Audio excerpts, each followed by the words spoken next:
My name is Abhijit. I'm a learning and development professional. About a month ago, I came across this book. And after reading this book, I thought I should meet the author.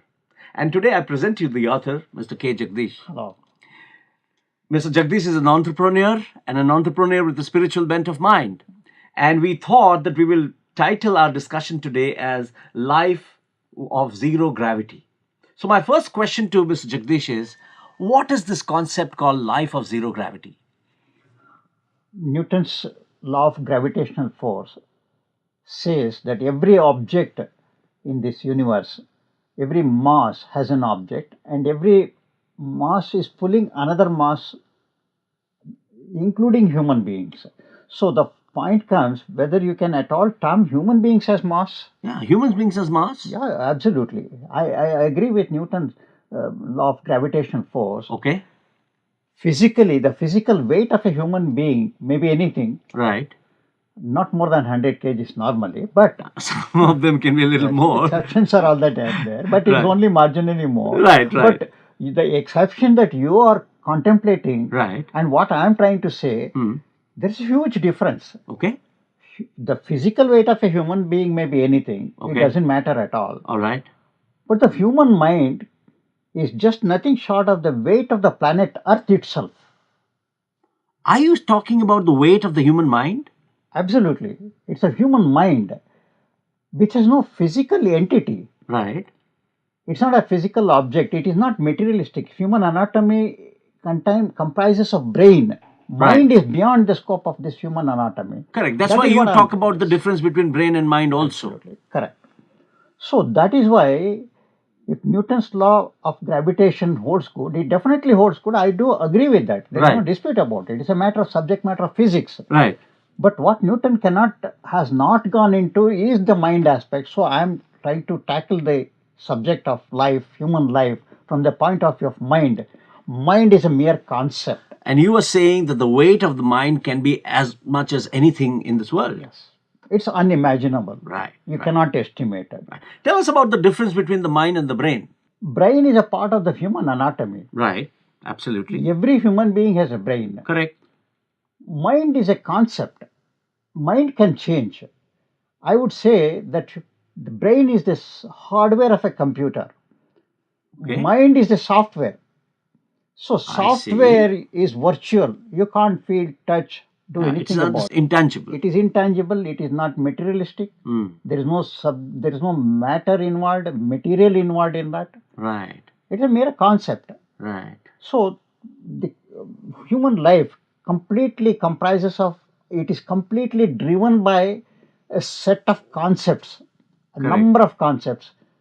Mind is leading all the concepts. Talking about concepts, you also talked about a concept called mind audit. I thought audit was to do with finance and accounts. What is mind audit? The moment I say audit or anybody says audit, it is the digits, the numerals that come into picture. Absolutely.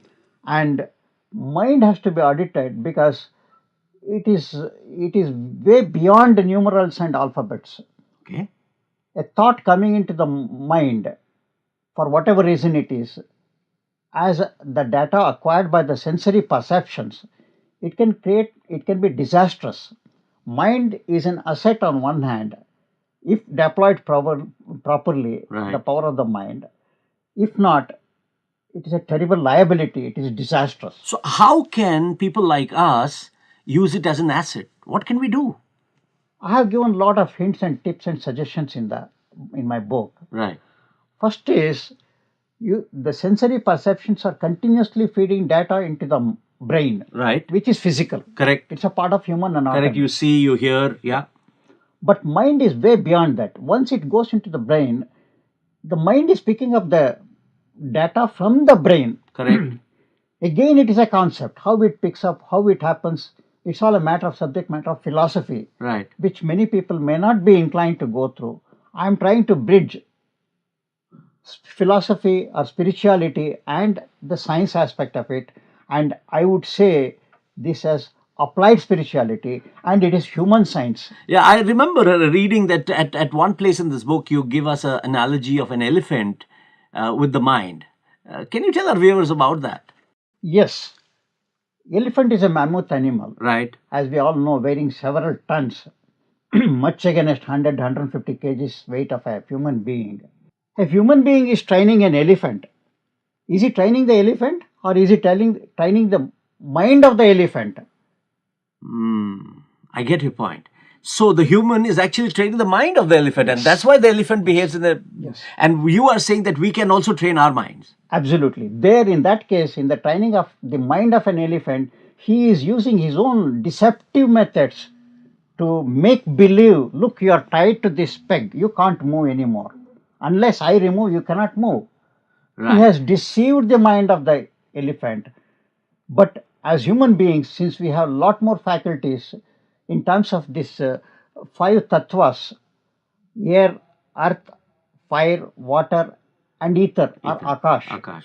Element of akash is lacking in the In that case of an animal. elephant, whereas we have it in plenty. That is also what is causing us the problem. Right. And you can't deceive the human mind. You need to train it yourself. You don't get an external trainer. No trainer can ever train the mind. You will have to do it. You have to act as a cop. Every thought. Cop Yes. means a police. Yes, you have to police your own mind first for your betterment, for your excellence in life. Right. And this is the book which gives us the tips and techniques to do all of that. Yes, absolutely. Thank you very much.